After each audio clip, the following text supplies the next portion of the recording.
Hi friends, welcome to ஜேசியின் குறிப்புகள். இன்னைக்கு எல்லாரும் நல்லா இருக்கீங்களா அப்படின்னு கேட்க மாட்டேன். முக்கியமாக சென்னை மக்கள். ஏன்னா எல்லாருக்குமே தெரியும் இந்த 2-3 நாளாக என்ன மாதிரியான ஒரு டிசாஸ்டர் டிவஸ்டேஷனை சென்னை மக்கள் ஃபேஸ் பண்ணிட்டு இருக்காங்க. ஸோ நிறைய பேர் கஷ்டப்பட்டுட்டு இருக்கிற இந்த நேரத்தில் நான் இந்த வீடியோ எடுக்கிறேன். நிறைய பேர் நினைக்கலாம் இவங்க இந்த கவர்மெண்ட்டுக்கு சப்போர்ட் பண்ணுறாங்க, இல்லைனா அந்த கவர்மெண்ட்டுக்கு சப்போர்ட் பண்ணுறாங்க அப்படின்னு. பட் இன்னைக்கு நான் இந்த வீடியோவில் எல்லாமே ஒரு நிதர்சனமான உண்மை தான். நான் யார் பக்கமே சப்போர்ட் பண்ண போகிறது கிடையாது, நான் சாய போகிறது கிடையாது. எதனால இவ்வளவு ஒரு வெள்ளம் வந்திருக்கு நம்மளுடைய சென்னைக்குள்ள, இது இந்த 4000 கோடி அப்படின்னு செலவு பண்ணி என்னமோ ப்ராஜெக்ட் பண்ணேன்னு சொன்னாங்களே, அதை பண்ணியும் எதுக்காக இவ்வளவு தண்ணி இன்னும் நின்றுகிட்டு இருக்கு அப்படின்னு மக்களுடைய கேள்வி இதுதான். யாருமே எங்களுக்கு ஹெல்ப் பண்ணலை அப்படிங்கிற மாதிரி நிறைய விஷயங்கள் மக்கள் அடுக்கிக்கிட்டே இருக்காங்க. ஸோ இது நான் ஒன்னொன்னா நான் சொல்றேன். ஸோ முதல் விஷயம் என்ன அப்படின்னு பார்த்தீங்கன்னா, இது எல்லாமே ஒரு நார்த் ஈஸ்ட் மான்சூன்ல வர்ற ஒரு மழை தான். எப்பயுமே இதோடைய இன்டென்சிட்டி கொஞ்சம் அதிகமாக தான் இருக்கும். ஸோ நம்ம சொல்லுவோம்ல வடகிழக்கு மழைன்னு. இப்போ நிறைய பேர் என்ன சொல்லுவாங்கன்னா, மற்ற மாநிலங்களை நீங்கள் கம்பேர் பண்ணும்போது பார்த்தீங்கன்னா சென்னையில் தான் எப்பயுமே அதிகமாக ஃப்ளட் ஆகுதுன்னு. ஆனால் நீங்கள் ஸ்டாட்டிஸ்டிக்கல் ரிப்போர்ட்ஸ் எடுத்து பார்த்தீங்க அப்படின்னா, நீங்கள் இந்த அரேபியன் சீயை விட இந்த பே ஆஃப் பெங்கால்ல இருக்கிற அந்த கோஸ்ட் பக்கம் தான் சைக்ளோன்ஸ் ரொம்ப அதிகமாக வரும். இன்டென்சிட்டி அதோடைய அந்த வீரியமும் அதிகமாக இருக்கும். இது சயின்டிஸ்ட் ஆராய்ச்சி பண்ணிக்கிட்டு இருக்காங்க. இப்போ பார்த்தீங்கன்னா கொஞ்சம் அரேபியன் சீ சைடும் கொஞ்சம் இன்டென்சிட்டி கொஞ்சம் அதிகமாக தான் இருக்கு. ஸோ எல்லாருக்குமே தெரியும் இந்த மாதிரி அக்டோபர், நவம்பர், டிசம்பர் மாசத்துல இந்த வடகிழக்கு மழை வரதான் செய்யும். ஆனா அதோடைய இன்டென்சிட்டி வேறுபடும். ஒரு சில நேரம் கம்மியான ஒரு மழை வரும் ஒரு வருஷத்துல, ஒரு சில வருஷத்துல நிறைய வந்துடும். இப்ப நிறைய பேர் 2015ல மழை இவ்வளவு இருந்தது, இப்ப 2023ல இவ்வளவு மழை பெஞ்சிருக்கு, அதனாலதான் இவ்வளவு அப்படின்னு. ஸோ எப்பயுமே ஒரு நேச்சுரல் டிசாஸ்டரை கம்பேர் பண்ணவே கூடாது. அது நடந்தது வேற ஒரு விஷயம், இது நடந்தது வேற ஒரு விஷயம். எல்லாருக்குமே கவர்மெண்ட் முன்னால அறிவிச்சிட்டாங்க. ஒரு வாரத்துக்கு முன்னாலே, இதுக்கு முன்னாலே தெரியும் எல்லாருக்கும் இந்த மாதிரி ஒரு சைக்ளோன் ஃபார்ம் ஆக போது, மழை வரும், ஒரு மிக கனமழை வரும் அப்படின்னு எதிர்பார்த்தாங்க. ஸோ இவ்வளவு தூரம் ஒரு ரெயின்ஃபால் வரும் அப்படின்னு யாருமே எதிர்பார்க்கல கவர்மெண்ட். ஸோ இதுக்கான ஸ்டெப்ஸ் எல்லாம் ஆல்ரெடி அவங்க எடுத்துட்டேன் அப்படின்னு சொல்றாங்கன்னா, எந்த அளவுக்கு அதை எடுத்தாங்க? இந்த 4000 கோடி அப்படின்னு சொல்றோம்ல, இது எதுக்காக அவங்க பண்ணாங்க அப்படின்னா, இதுல நிறைய அவங்க பிளான்ஸ் போட்டு பண்ணியிருந்தாங்க. அதுல ஒரு பிளான் தான் இந்த ஸ்டார்ம் ட்ரெயின், இந்த மழைநீர் வடிகால்னு சொல்லுவாங்கல்ல. ஸோ இந்த மாதிரியான ஸ்டார்ம் ட்ரெயின்ஸ். ஸோ எல்லாருமே இப்போ சென்னை மக்கள் கொந்தளிச்சு போய் இருக்கிறதுக்கான முக்கியமான காரணம் என்னன்னு பார்த்தீங்கன்னா, மழை வந்துச்சுன்னா ஒரு சொட்டு தண்ணி கூட நிக்காதுன்னு சொன்னீங்களே, இப்ப இவ்வளவு தண்ணி நிக்குதே, அப்ப நீங்க 4000 கோடி என்ன பண்ணீங்க அப்படின்ற கேள்விதான் கேட்குறாங்க. அது என்ன பண்ணாங்க, அது முழுசா யூஸ் பண்ணாங்களா அப்படிங்கிறது நம்மளுக்கு தெரியாது. ஆனா இந்த ஸ்டார்ம் ட்ரெயின்ஸ் அப்படிங்கிறது ஒரு நல்ல விஷயம்தான். ஸோ இந்த வாய்க்கால்ல ஏன் கட்டுவாங்க அப்படின்னா, இப்ப நம்மளுடைய மழை தண்ணி எல்லாம் ரோட்ல எப்படி போக, அதுக்கு ஏதாவது ஒரு வழி வேணும் இல்லையா அது போகிறதுக்கு. ஸோ அந்த தண்ணி எல்லாமே இந்த ஸ்டார்ம் ட்ரெயின்ஸ், இதை தான் ஒரு மைக்ரோ ட்ரெயின்ஸ்னு சொல்லுவாங்க, சின்ன சின்ன ட்ரெயின்ஸ் தான். ஸோ இதுக்குள்ள மழை தண்ணி எல்லாம் உள்ள அந்த மைக்ரோ ட்ரெயின்ஸ், இந்த ஸ்ட்ராங் ட்ரெயின்ஸ் எல்லாம் என்ன பண்ணும்னா ஒரு பெரிய ட்ரெயின்குள்ள, மேக்ரோ ட்ரெயின்ஸ்ன்னு சொல்லுவாங்க, இந்த ஓட்டேரி நொலன்னு சொல்லுவாங்களா. ஸோ அந்த மாதிரியான மேக்ரோ ட்ரெயின்ஸ்ல போய் இது எல்லாமே கனெக்ட் ஆகும். இந்த தண்ணி எல்லாமே அங்க போனதுக்கு அப்புறமா நம்ம கிட்ட சென்னையில எத்தனை ஆறு இருக்கு? 3 ஆறு இருக்கு. ஒன்று அடையாறு, ஒன்று கூவம், இன்னொன்று கொசஸ்தலை. ஸோ இந்த 3 ஆறுகளுக்குள்ளேயுமே இந்த மேக்ரோ ட்ரெயின்ஸ்ல இருந்து போய் எல்லாமே கனெக்ட் ஆகி அந்த ரிவர் வழியா தான் போய் நம்மளுடைய கடலுக்குள்ள போய் கலக்கும். ஸோ நிறைய க்ரீக்ஸ்ன்னு சொல்லுவாங்க, இப்போ எண்ணூர் க்ரீக்கு, கோவளம் க்ரீக்கு, அந்த மாதிரி. ஸோ எல்லா தண்ணியுமே இந்த ஸ்டார்ம் ட்ரெயின்ஸ் வழியா தான் உள்ள போகும். இப்ப கவர்மெண்ட் என்ன சொன்னாங்கன்னா, ஹை டைட்ஸ், சைக்ளோன் இருந்ததுனால, ரொம்ப ஹை டைட்ஸ் இருந்ததுனால தான் கடல் உள் வாங்கல அப்படின்னு. அதற்கான ஒரு எக்ஸ்பிளனேஷன் ரொம்ப பெருசு. நான் சுருக்கமா சொல்றேன். ஸோ கடல்ல எப்பயுமே வந்து ஹை டைட்ஸ் இருக்கும். சைக்ளோன் இருக்கும்போது இன்னும் அதிகமா இருக்கும். ஹை டைட்ஸ்னா வேற ஒண்ணும் இல்ல. ரொம்ப உயரத்துக்கு வந்து வேவ்ஸும் இருக்கும். ரொம்ப கடல் கொந்தளிப்பா இருக்கு அப்படின்னு சொல்லுவோம் இல்லையா? அதுதான் வந்து ஹை டைட்ஸ். ஸோ எவ்ரிடே வந்து ஹை டைட்ஸ் இருக்கும். சைக்ளோன்ல இன்னும் அதிகமா இருக்கும். ஸோ காலையில என்ன ஆகும்னா, காலையில ஒரு 6 மணி நேரம், சாயங்காலம் இல்லைன்னா நைட்ல ஒரு 6 மணி நேரம் தான் வந்து லோ டைட்ஸ், கம்மியான ஒரு டைட்ஸ் இருக்கும். அந்த நேரத்துல தான் வந்து இந்த ஸ்டார்ம் ட்ரெயின்ஸ் ஒர்க் ஆகும். ஹை டைட்ஸ் இருக்கும்போது எப்பயும் போல வந்து கடல் தண்ணி வந்து அடைச்சிருக்கிற மாதிரி. ஸோ அங்கிருந்து வந்து இங்கிருந்து போற தண்ணி அதை அலோவ் பண்ணாது. அங்கேயே வந்து தடுத்து நிறுத்திடும். இதுதான் வந்து காலங்காலமா நடந்துகிட்டு இருக்கிற ஒரு விஷயம். இதை வந்து நம்ம மாத்த முடியாது. கடலுடைய அந்த கேரக்டரிஸ்டிக்கே அதுதான். ஸோ நம்ம எல்லாரும் வந்து இப்ப புலம்பிட்டு இருக்கிறதுக்கான முக்கியமான காரணம் என்னன்னு பாத்தீங்கன்னா, இவங்க ஸ்டார்ம் ட்ரெயின்ஸ் ஃபுல்லா கம்ப்ளீட் பண்ணல. அது வந்து நல்லா கிளீனா தெரியுது. எந்தெந்த ஏரியால இவங்க பண்ணியிருக்காங்க அப்படிங்கிறதும் தெரியல. அப்படியே ஸ்டார்ம் ட்ரெயின்ஸ் போட்டாலும் என்ன ஆகும்னு பாத்தீங்கன்னா, ஒரு 20ல இருந்து ஒரு 25 சென்டிமீட்டர் மழை பெஞ்சா அந்த ஸ்டார்ம் ட்ரெயின்ஸ் வழியா வந்து கடலுக்குள்ள போறதுக்கான வாய்ப்புகள் இருக்கு. ஆனா இந்த முறை என்ன ஆச்சு அப்படின்னு பாத்தீங்கன்னா, அன்எக்ஸ்பெக்டட் தான். கனமழை எக்ஸ்பெக்ட் பண்ணாலும் இவ்வளவு அதிகமான ஒரு கனமழை பெய்யும்னு யாருமே வந்து எக்ஸ்பெக்ட் பண்ணல. 36 ஹவர்ஸ் வரைக்கும் அந்த சைக்ளோன் அந்த மேலேயே தான் வந்து, அந்த கடல் மேலேயே தான் இருந்தது. அதனாலதான் வந்து இவ்வளவு ஒரு மழை பெஞ்சிட்டே இருந்தது நான் ஸ்டாப்பா சென்னையில எல்லாருக்குமே தெரியும். ஸோ கிட்டத்தட்ட பாத்தீங்கன்னா ஒரு 47 வருஷங்கள் பெய்யாத அளவுக்கு இந்த தடவை வந்து மழை பெஞ்சிருக்கு. ஸோ குத்து மதிப்பா பாத்தீங்கன்னா அரௌண்ட் ஒரு 60ல இருந்து ஒரு 70 சென்டிமீட்டர் வரைக்கும் வந்து சொல்லலாம் ரெயின்ஃபாலோடைய அமௌண்ட். இந்த வருஷம் மட்டும் பாத்தீங்கன்னா இந்த சீசன்ல பெய்யக்கூடிய மழைகள்ல ஒரு 1/3 பகுதி வந்து இந்த 2 நாள்ல பெஞ்சு முடிச்சிருச்சு. ஸோ கணக்குன்னு பாத்தீங்கன்னா ஒரு 3 மாசத்துக்கான மழை வந்து இந்த 2 நாள்ல பெஞ்சிருச்சு. அப்ப அதோடைய இன்டென்சிட்டி எவ்வளவு இருந்திருக்கும்னு பாருங்க. எவ்வளவு தண்ணி வந்து தேங்கி இருக்கும். ஸோ நம்ம இப்ப வந்து ஸ்டார்ம் ட்ரெயின்ஸ் கட்டிட்டாங்க, இது வழியா ஏன் தண்ணி போகல அப்படின்னு கேட்கிறோம். நான் ஆல்ரெடி சொன்ன மாதிரி மழை நீர் வந்து ஒரு அளவுக்கு பெய்யும் போதுதான் இந்த ஸ்டார்ம் ட்ரெயின்ஸ் எல்லாமே வந்து உதவி செய்யும். நம்ம சென்னையோடைய மக்கள் தொகை எவ்வளவு? 1 கோடியை தாண்டி நம்ம வந்து போய்கிட்டு இருக்கோம். இப்ப நிறைய பேர் என்ன சொல்றாங்கன்னா, ஃபாரின்ல இருக்கிற மாதிரியான ஒரு இன்ஃப்ராஸ்ட்ரக்சரை ஏன் நீங்க சென்னைக்கு கொண்டு வரல அப்படின்னு வந்து கேக்குறாங்க. இப்போ ஃபாரின்ல என்ன பண்ணுவாங்க அப்படின்னா, அவங்க வந்து நிறைய பேர் வந்து தடுப்பணைகள் மாதிரி வந்து கட்டுவாங்க. சரி, அது ஒரு தடுப்பணை ஒரு இருக்கு. நம்மளுடைய சென்னை பாத்தீங்கன்னா கடல் மட்டத்துல இருந்து ஒரு 1ல இருந்து 2 மீட்டர் மட்டும் தான் அதிகமா இருக்கு. ஸோ கடல் வந்து இன்னும் கொஞ்சம் அதிகமா உயருச்சு அப்படின்னா சென்னை கண்டிப்பா வந்து ஒரு சில பகுதிகள் மூழ்கக்கூடும். அதுதான் வந்து சயின்டிஸ்ட் இப்பயும் வந்து சொல்லிட்டு இருக்காங்க. ஒரு கொஞ்சம் வருஷத்துக்கு அப்புறமா வந்து கண்டிப்பா சென்னை வந்து மூழ்கி போயிடும் அப்படின்னு. இதுக்கான முக்கியமான காரணம் இதுதான். சீ லெவல் இப்ப இருக்கிற அந்த குளோபல் வார்மிங் நிறைய இஷ்யூஸ்னால வந்து சீ லெவல் இன்க்ரீஸ் ஆகிட்டே தான் இருக்கு. இங்க மட்டும் இல்லை, எல்லா பகுதியும் உலகம் பூரா இதுதான் வந்து நிலைமை. ஸோ என்ன ஆகும் அப்படின்னு பாத்தீங்கன்னா, இப்ப வந்து இந்த ஸ்டார்ம் ட்ரெயின்ஸ் கன்ஸ்ட்ரக்ட் பண்ணிட்டாங்க. எல்லா இடத்துலயுமே கன்ஸ்ட்ரக்ட் பண்ணல. ஆனா நம்ம மக்கள் இப்ப என்னன்னா கவர்மெண்ட் மேல வந்து குற்றம் சொல்லிட்டு இருக்கோம். இவங்க காசு வாங்கிட்டு இந்த வேலையோ உருப்படியா பண்ணல அப்படின்னு. நான் சொன்ன மாதிரி சாதாரண ஒரு மழைக்கு மட்டும்தான் இந்த ஸ்டார்ம் ட்ரெயின்ஸ் கொஞ்சம் உதவி செய்யும், இல்லைன்னா உதவி செய்யாது. நான் வந்து சென்னையில தான் நான் வந்து என்னுடைய காலேஜை படிச்சேன். சைதாப்பேட்டில் தான் படிச்சேன். எல்லாருக்குமே தெரியும் சைதாப்பேட்டில் தான் அந்த கூவமாறு ஓடிட்டு இருக்குன்னு. நான் அந்த படிச்ச 3 வருஷமே எனக்கு தெரியாது கூவம் அப்படிங்கிறது வந்து ஒரு ஆறு, ஒரு ரிவர் அப்படிங்கிறதே எனக்கு தெரியவே தெரியாது. இது ஏதோ ஒரு சாக்கடை ஓடுற ஒரு பாதை அப்படின்னு நினைச்சிட்டு இருந்தேன் நான். அதுக்கப்புறமா தான் தெரியும் இது சாக்கடை கிடையாது, இது ஒரு ரிவர் அப்படின்னு.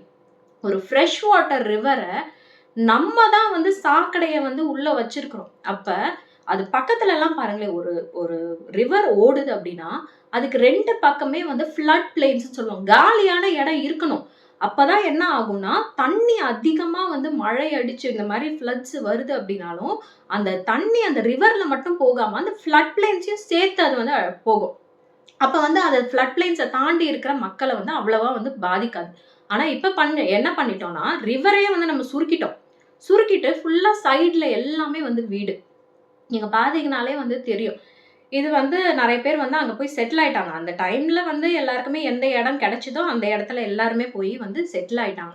ஆனா என்ன பண்ணிட்டாங்க அப்படின்னா, சென்னையை வந்து டெவலப் பண்றதுலயே தான் எல்லா கவர்மெண்ட்டுமே வந்து குறியா இருந்தாங்களே தவிர, எது தேவை கடலோர மாவட்டத்துல இருக்கு அப்படிங்கிறது தெரியும். அங்க கடலோர மாவட்டம் சென்னை அப்படிங்கிறது தெரியும். அப்ப சைக்ளோன் வரதான் செய்யும், மழை வரதான் செய்யும். மழை வந்ததுன்னா வெறும் இந்த மாதிரி ஒரு வாய்க்காலை வச்சு தண்ணியை விட்டு ஓட விட்டுற முடியுமா? முடியவே முடியாது. அந்த கிரவுண்ட் வாட்டருடைய அந்த சீப்பேஜ் இருக்கணும். எத்தனை பேருக்கு பள்ளிக்கரணை ஒரு சதுப்பு நிலம்னு தெரியும்? சதுப்பு நிலம்னா என்ன அப்படிங்கிறது எத்தனை பேருக்கு நம்மள தெரியும்? தமிழ்நாட்டுல எவ்வளவு சதுப்பு நிலங்கள் இருந்தது?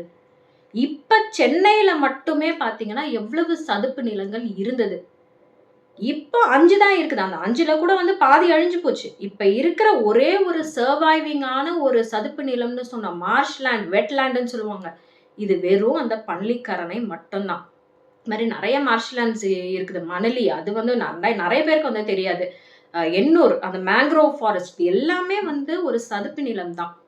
நிறைய பேர் நினைக்கலாம் சதுப்பு நிலம்லாம் என்னம்மா ஃப்ளட்டுக்கும் அதுக்கும் என்ன சம்பந்தம் அப்படின்னு சொல்லிட்டு. சதுப்பு நிலம் அப்படிங்கிறது ஒரு பூமியோடைய அந்த லங்ஸ் அப்படின்னு சொல்லலாம்.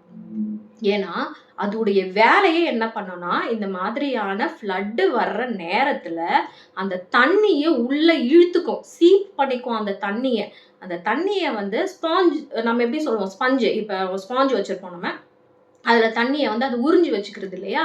ஸோ அதே மாதிரிதான் இதுவும். அந்த மார்ஷ்லேண்ட் அப்படிங்கிறது அந்த தண்ணியை உள்ள உறிஞ்சி வச்சுக்கும். உறிஞ்சி வச்சுக்கிட்டு என்ன பண்ணும்னா அந்த கிரவுண்ட் வாட்டர் இப்ப மழை காலத்துல அது உறிஞ்சிக்கிறது. அது உரியறதுனால பக்கத்துல தண்ணி எதுவும் தேங்காது. இப்ப பக்கத்துல இப்ப நான் எக்ஸாம்பிளே சொல்றேனே, இப்ப உண்மையாவே இந்த பள்ளிக்கரணையோ சதுப்பு நிலத்துடைய பரப்பு எவ்வளவுன்னு பாத்தீங்கன்னா 6000 ஹெக்டேர் இருந்தது. ஆனா இப்ப எவ்வளவு இருக்கு அப்படின்னு பாத்தீங்கன்னா 700 ஹெக்டேர் இருக்குது. மிச்சம் எல்லாமே வீடு கட்டி எல்லாமே முடிச்சிட்டோம். இப்ப அதை மாத்த முடியுமா? முடியாது. ஏன்னா எல்லாமே ஐடி கம்பெனிஸ், ஹைரைஸ் பில்டிங்ஸ். இப்ப அந்த சதுப்பு நிலத்திலே பாத்தீங்கன்னா கவர்மெண்டோட அந்த டம்ப் யார்டு இருக்குது, கார்பேஜ் எல்லாம் கொட்டுற அந்த இடம் இருக்குது, national institute of ocean technology அது இருக்குது, விண்ட் எனர்ஜியோடைய நேஷனல் இன்ஸ்டிடியூட் இருக்கு. ஸோ இந்த மாதிரி கவர்மெண்ட் ஆர்கனைசேஷன்ஸே அந்த இடத்துல போயிடுச்சு. அதோடைய இம்பார்ட்டன்ஸ் யாருக்குமே தெரியல. ஃபாரின் கண்ட்ரீஸ்ல பாருங்க மார்ஷ்லேண்டா எவ்வளவு அவங்க ப்ரொடெக்ட் பண்ணி வச்சிருக்காங்க. ஏன்னா அவங்களுக்கு தெரியும் இந்த மாதிரியான ஒரு ஃப்ளட் சிச்சுவேஷன்ல அந்த மார்ஷ்லேண்டு தான் அவங்கள காப்பாற்ற போகுதுன்னு. அதனால என்னைக்குமே அது கிட்ட கூட யாரையும் போக அலோவ் பண்ண மாட்டாங்க. அவ்வளவு ஒரு ப்ரொடெக்டிவான ஒரு மெஷர். இது என்ன பண்ணும் அப்படின்னா மழை காலத்துல ரொம்ப அதிகமான ஒரு மழை பெய்யும் போது அந்த தண்ணி எல்லாத்தையுமே இழுத்துக்கிட்டு, மழை பெய்யாத காலத்துல என்ன ஆகும்னா அந்த தண்ணி உள்ள அப்படியே தானே இருக்க போகுது கொஞ்சம். அது அந்த கிரவுண்ட் வாட்டர், இப்ப நம்ம போர்வெல் எல்லாம் போடுறோம்னா நம்மளுக்கு அந்த கிரவுண்ட் வாட்டர் வேணும் இல்லையா? அந்த டைம்ல தான் அந்த தண்ணியை நம்ம யூஸ் பண்ணிக்கிற மாதிரி இருக்கும். ஸோ இப்ப இருக்கிற அந்த 6000 ஹெக்டேர் இருந்த அந்த பள்ளிக்கரணை இருந்திருந்தது அப்படின்னா 250 ஸ்கொயர் மீட்டருக்கான அந்த பரப்பளவுல இருக்கிற அந்த லேண்ட் எதுக்குமே ஃப்ளட்டிங் ஆகி இருக்காது. இதுதான் உண்மை. ஆனா இப்ப எவ்வளவு இருக்குது? 700 ஹெக்டேர் இருக்குது. அதுலயும் என்ன இருக்குது? எல்லாமே போய் நம்ம ஒரு டம்ப் யார்டை அமைச்சிட்டோம். ஃபுல் குப்பை தான் இருக்குது அதுல. அந்த குப்பையில இப்ப நிறைய பேருக்கு நியூஸ் படிச்சிருப்பீங்கன்னு நினைக்கிறேன். ஒரு 2 வருஷத்துக்கு முன்னால வந்தது. அந்த டைம்ல சொல்லியிருந்தாங்க பள்ளிக்கரணை பிங்க் கலரா மாறிடுச்சு அப்படின்னு சொல்லிட்டு. பாக்குறதுக்கு ரொம்ப அழகா இருக்கும். அது ஆல்கல் ப்ளூம்னு சொல்லுவாங்க. அதுல என்ன ஆயிருக்கு அப்படின்னா இருக்கிற மொத்த டாக்ஸிக்கான வேஸ்ட் அதுல கிட்டத்தட்ட நீங்க ஆராய்ச்சி பண்ணீங்கன்னா எல்லாமே டாக்ஸிக் தான். அது பக்கத்துல இருக்கிற சுத்தி இருக்கிற மக்கள்லாம் கிரவுண்ட் வாட்டர் குடிச்சாங்கன்னா கண்டிப்பா அவங்களுக்கு ஏதாவது ஒரு ஸ்கின் டிசீஸோ கேன்சரோ அந்த மாதிரியான விஷயங்கள் நடந்துதான் ஆகும். ஏன்னா அவ்வளவு டாக்ஸிசிட்டி இருக்குது. நம்ம சுவாசிக்கிற காத்துல கூட அந்த டாக்ஸிசிட்டி இருக்குது. ஆனா நம்ம என்ன பண்ணிட்டோம்? ஒரு டெவலப்மெண்ட் அப்படிங்கிற ஒரு பேர்ல நம்ம இருக்கிற எல்லா விஷயத்தையுமே அழிச்சிட்டோம். இதுதான் உண்மை. இப்ப இருக்கிற அந்த அட்லீஸ்ட் அந்த ஒரு இதையாவது பள்ளிக்கரணையமாவது நீங்க காப்பாற்றணும். இதுதான் கவர்மெண்ட் எடுக்க வேண்டிய ஒரு ஸ்டெப்பு. நீங்க போய் நாங்க அந்த லேக்க தூர்வாடுறோம், இந்த லேக்க தூர்வாடுறோம் அப்படின்னா கிட்டத்தட்ட பாத்தீங்கன்னா ஒரு 650 700 கிட்ட லேக்ஸ் இருந்தது, ஏரிகள் இருந்தது சென்னையில. இப்ப எவ்வளவு இருக்குது? எண்ணி கைவிட்டு எண்ணிரலாம் எத்தனை லேக்குன்னு. இப்போ ஒரு குட்டி குட்டியா வேணா இப்ப வேளாச்சேரி எல்லாம் ஒரு லேக் இருந்தது.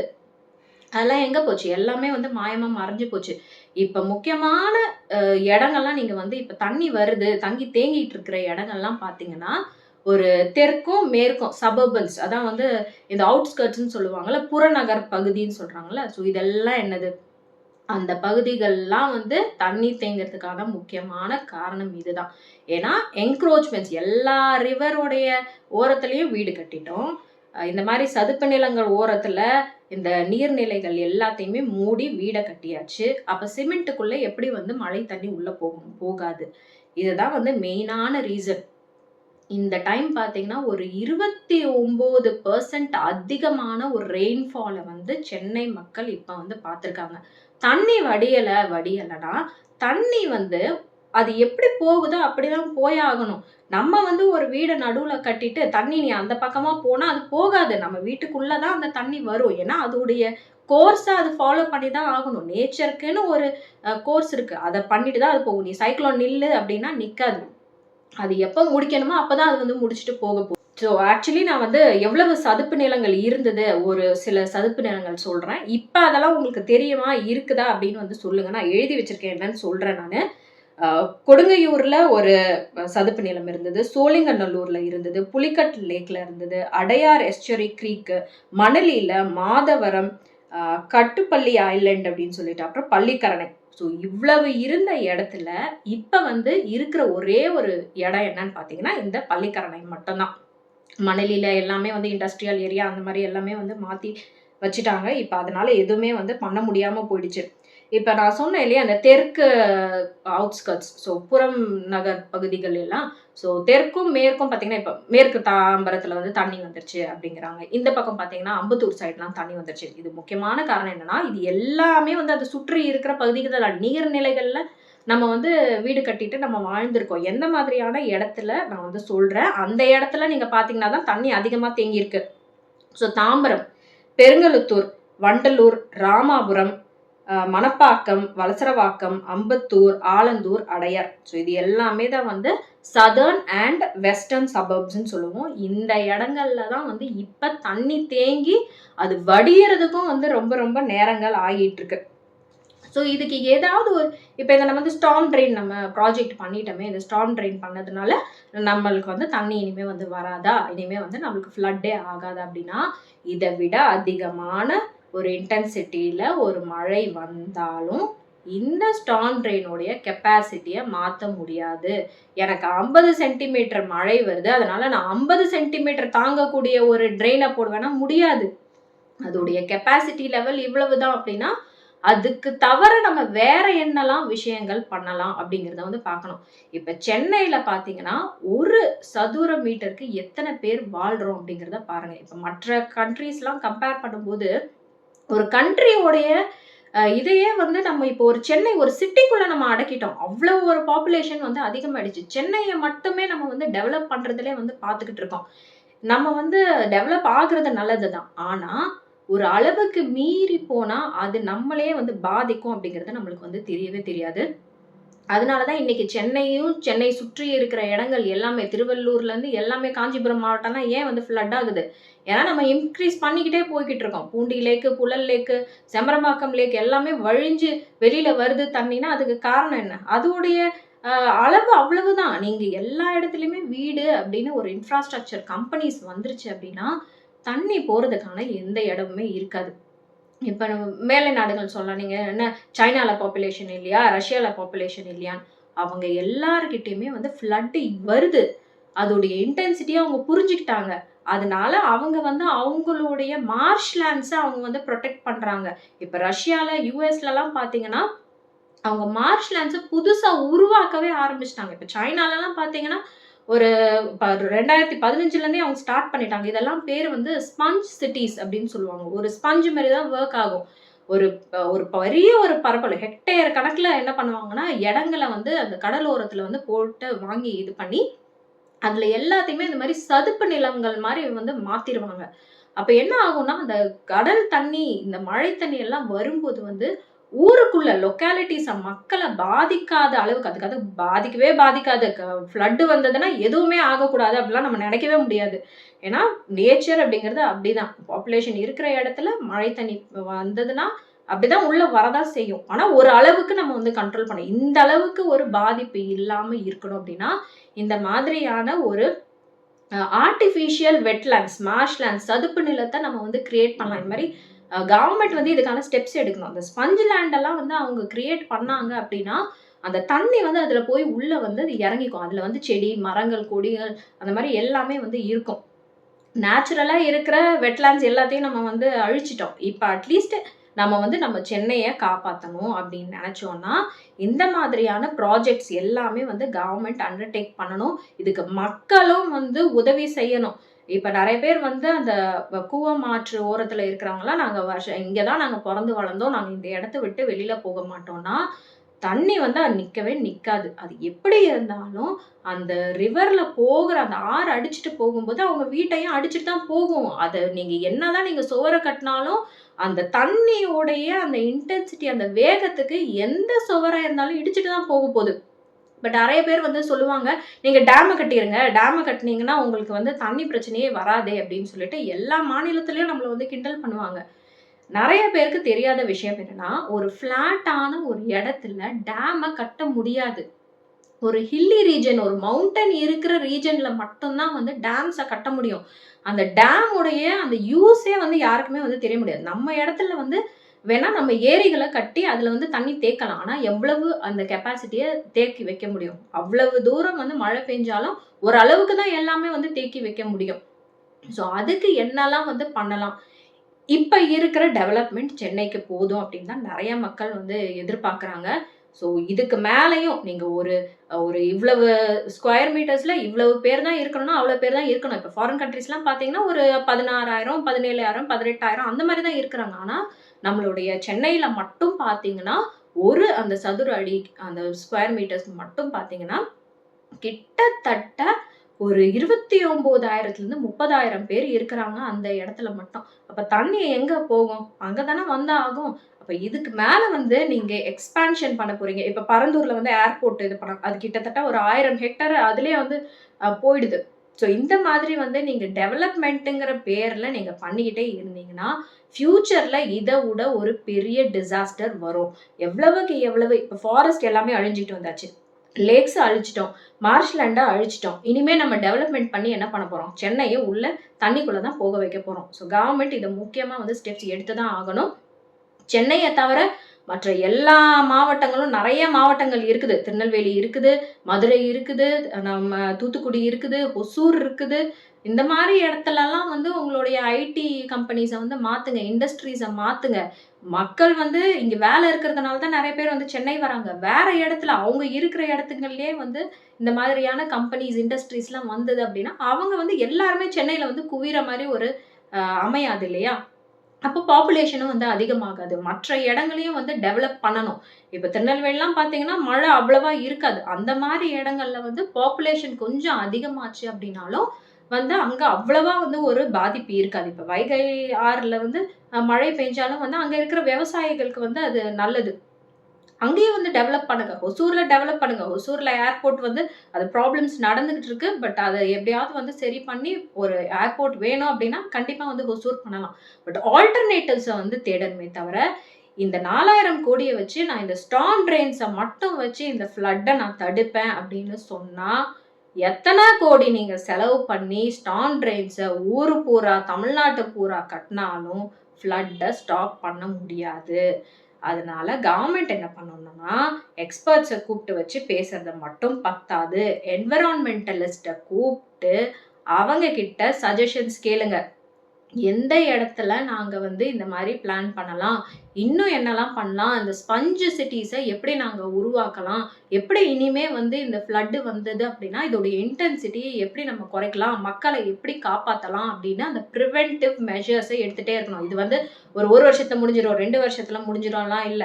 ஆகும். 5 வருஷம், 10 வருஷம் ஆகும். ஆனா ஆகட்டும். எத்தன வருஷம் ஆனாலும் கொஞ்சம் அட்ஜஸ்ட்மென்ட் பண்ணிக்கிறலாம் மக்கள். புரிஞ்சுக்கிறணும். கவர்ன்மெண்ட் சென்னையில மழை வரப்போதா, கனமழை வரப்போதா, எவாக்குவேட் பண்ண ட்ரை பண்ணுங்க. முடிஞ்ச அளவுக்கு எந்த இடம் சேஃபா இருக்கோ அந்த இடத்துக்கு போய் இருங்க. இப்ப நெறைய பேர் வந்து 1 வாரத்துக்கு முன்னாலயே சொல்லிட்டாங்க. ஆனா நெறைய பேர் வந்து எங்களுக்கு வந்து யாரும் வந்து மைக்ல அனௌன்ஸ் பண்ணல. அதனால நாங்க அந்த இடத்த விட்டு போடல. எல்லாத்தையும் நாங்க விட்டுட்டு போயிட்டோம். திடீர்னு தான் தண்ணி வந்தது. திடீர்னு தண்ணி வரும். நம்மளுக்கு வந்து அது தெரியாது. பட் முன்னெச்சரிக்கையா இருக்கிறது நம்மளுடைய கடமையும் கூட. நம்ம தான் வந்து குப்பைய அள்ளி கொட்டுறோம். என்ன சரியான ஒரு வேஸ்ட் மேனேஜ்மெண்ட் கவர்மெண்ட்டும் ஃபாலோ பண்ணணும். நீங்களும் பிரிச்சு தான் வெட் வேஸ்ட் தனியா, உங்களுடைய ட்ரை வேஸ்ட் தனியா, நீங்க தனித்தனியா வந்து மக்கும் குப்பை, மக்காத குப்பைன்னு பிரிச்சு போடணும். அவங்களும் கவர்மெண்ட்டும் என்ன பண்ணணும்னா, எல்லாத்தையும் மொத்தமா அள்ளிட்டு போய் கொட்டிடக்கூடாது. அவங்களும் வந்து அத செக்ரிகேட் பண்ணணும். சிவேஜுக்காக இப்ப இந்த சாக்கடை தண்ணியெல்லாம் போறதுக்கான தனியா ட்ரைனேஜ் ஃபெசிலிட்டீஸ் ப்ராப்பரா அமைக்கணும். இப்ப நெறைய பேரு வீட்டுக்குள்ள வந்ததே வந்து இந்த சாக்கடை தண்ணியும், மழை தண்ணியும் 2ம் சேர்ந்து தான் வந்திருக்கு. என்ன ஆச்சு அப்டின்னா, இந்த முக்கியமான ரீசன் இப்ப கவர்ன்மெண்ட் சொல்ற ரீசன் என்னன்னா, ஹை டைட்ஸ் இருந்ததுனால இந்த மழை தண்ணி வந்து இந்த கெனால் மூலியமா போகி, அங்க போகும்போது கடல் உள் வாங்கல அப்படின்னு. அது உண்மைதான். ஆனா, ரிவருக்கும் ஒரு கெப்பாசிட்டி இருக்குது. அந்த கெனால்ஸுக்கும் ஒரு கெப்பாசிட்டி இருக்குது. அந்த மாரி அந்த ஸ்டார்ம் ட்ரெயின்ஸ்க்கும் ஒரு கெப்பாசிட்டி இருக்கு. இவ்வளவு தண்ணி தான் அதனால எடுத்துட்டு போக முடியும். இதுக்கு மேல போகாது.